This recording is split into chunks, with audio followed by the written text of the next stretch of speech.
बिहार में आज नीतीश कुमार की सबसे बड़ी अग्नि परीक्षा है। दूसरे दौर का मतदान चल रहा है। 94 सीटों पर वोट पड़ रहे हैं। नीतीश कुमार और भारतीय जनता पार्टी के साथ साथ आरजेडी के लिए ये भी एक बड़ा गढ़ है। वोटिंग 5 घंटे से ज्यादा होते हुए हो चुकी है। 25% मतदान की खबर सामने आ रही है।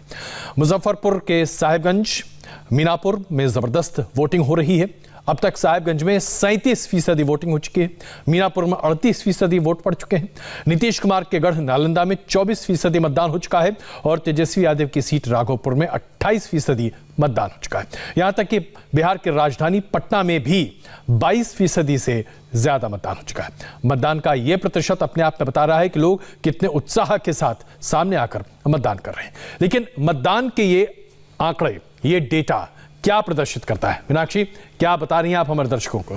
देखिए, 5 घंटे से ज्यादा समय हो गए हैं मतदान होते हुए और जिस तरीके का ट्रेंड है उसे देखकर तो ये लग रहा है कि जो फर्स्ट फेज की वोटिंग थी, जो वोटिंग परसेंटेज था, इस बार वो इसको क्रॉस करेगा और बेहतर होगा।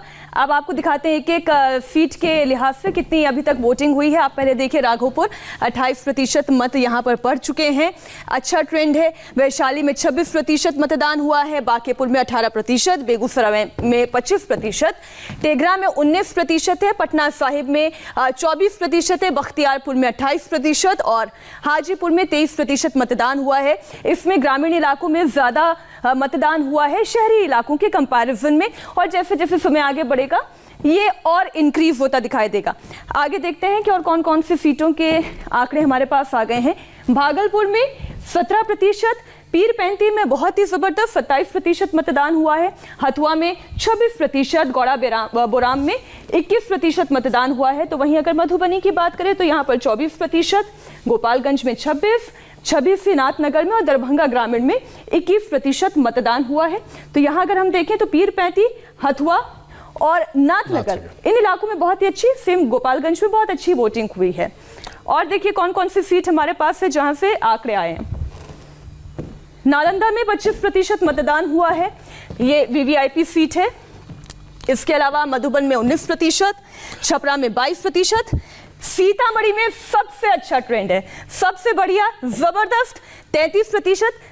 सीतामढ़ी ऐसा इलाका है जहां पर विकास की बहुत ज्यादा जरूरत है और जब हम बार बार विकास की बात करते हैं तो हम ढूंढते हैं वो विकास कहाँ है और क्या वाकई में हुआ है। खैर, हसनपुर में 27% वीआईपी सीट है और परसा में 23, सिवान में 20 और बेतिया में 25% मतदान हुआ है। बिल्कुल, लेकिन सबसे बड़ी बात जो अभी आपने जो आंकड़े प्रस्तुत किए, जिन जिन क्षेत्रों में जो ग्रामीण क्षेत्र जहां जहां ज्यादा है वहाँ मतदान प्रतिशत कहीं ज़्यादा होता हुआ दिख रहा है। जैसे अगर हम सीतामढ़ी की बात करें, राघोपुर की बात करें, हसनपुर की बात करें, इन तमाम इलाकों में ग्रामीण बहुल ज़्यादा है।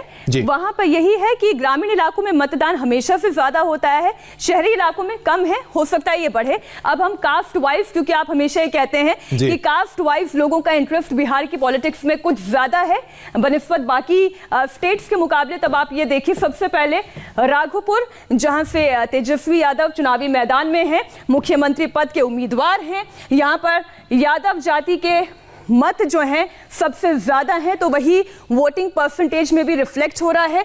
9.5% यादव, 2.6% ओबीसी, वैश्य समाज 4.2% और एससी समाज से 1.8% मतदान अभी तक हुआ है। वहीं मुस्लिम समाज की बात करें तो 1.2, कुशवाहा 0.9, 7 जात से और सवर्ण जाति 1.2%। तो अभी तक तो ट्रेंड यही दिखा रहा है।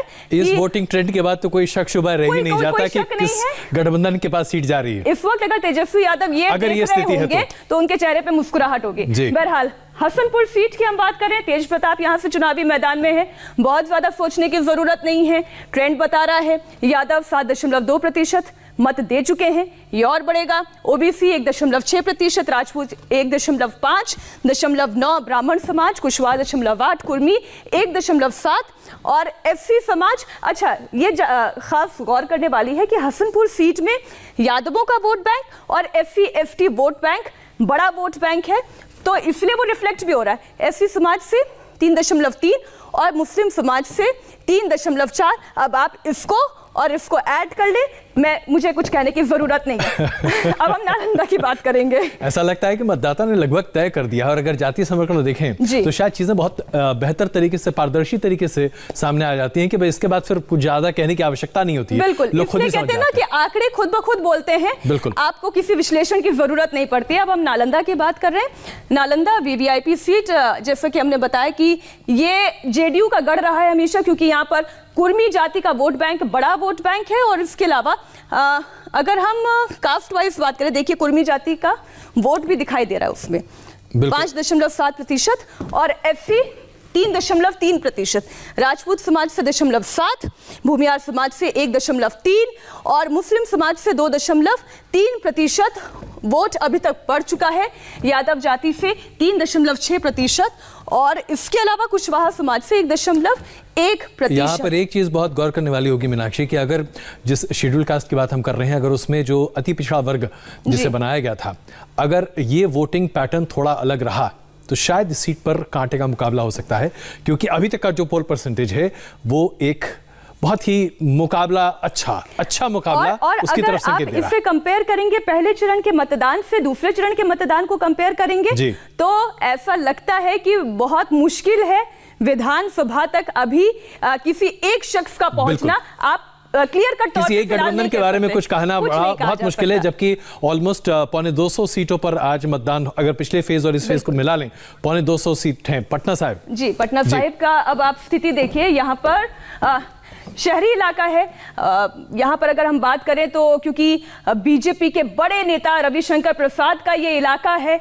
अब आप देखिए यादव जाति से यहाँ पर 3.6% मतदान, ओबीसी से 1.5%, सबसे अच्छा वैश्य समाज से अगड़ी जाति का यहाँ पर दबदबा है। और वही आपको इसमें भी दिखाई देगा। वैश्य समाज को देखिए, राजपूत समाज, भूमियार समाज, तो यहाँ पर सबसे ज्यादा 6.7% वैश्य समाज, राजपूत समाज से 1.2 माफ कीजिए 1.1 और 1.2 भूमियार समाज से।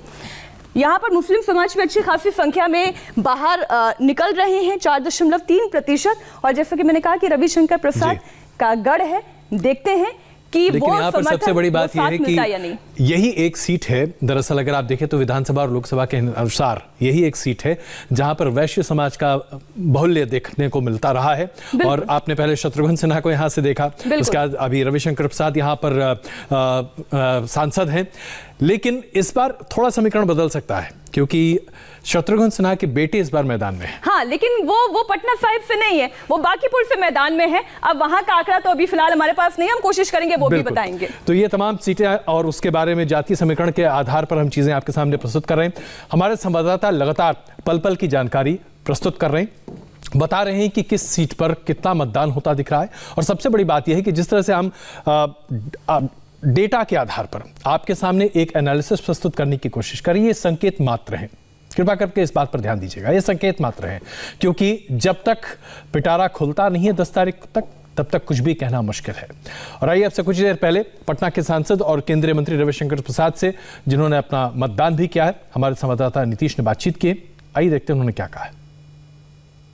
केंद्रीय मंत्री रविशंकर प्रसाद वोट डालने पहुंचे हमारे साथ हैं। सर, ये बताइए कि पहले चरण में मुकाबला थोड़ा कांटे का माना जा रहा था, दूसरे और तीसरे चरण को लेकर क्या उम्मीदें हैं? देखिए, चरण की बात तो आप कहिए, आप लोग घूमते हैं, हम लोग भी घूम रहे हैं, प्रचार कर रहे हैं। बिहार में देखिए, मैं आपको एक ही बात कहूँगा, मुद्दा सिर्फ 2 है, शांति चाहिए, सुरक्षा चाहिए या विकास चाहिए, या फिर अपहरण का राज चाहिए, असुरक्षा चाहिए और अपराध चाहिए। यही सिंपल मामला है। लेकिन रोजगार को एक बड़ा मुद्दा बना रहा है विपक्ष, आरजेडी। रोजगार की मैं बात अभी करता हूँ आपसे। आप तो हमारे पटना के बहुत प्रामाणिक निवासी हैं, बहुत देखा है। यहाँ लालू जी के राज में पटना में कितने डॉक्टरों का अपहरण हुआ था, याद है ना आपको? कितनी दुकानें लूटी थी, कितने गाड़ियों के शोरूम से गाड़ियाँ छीनी गई थी। ये लोगों ने देखा है, पूरे बिहार ने देखा है। रोजगार के बारे में मुझे 2 बातें कहनी है। लालू जी ने 15 साल में 95,000 को दिया, नीतीश जी ने 6 लाख को दिया, बीजेपी जेडीयू की सरकार ने 2 लाख शिक्षकों को किया। आगे फिर करेंगे, हमारा रोड मैप तैयार है।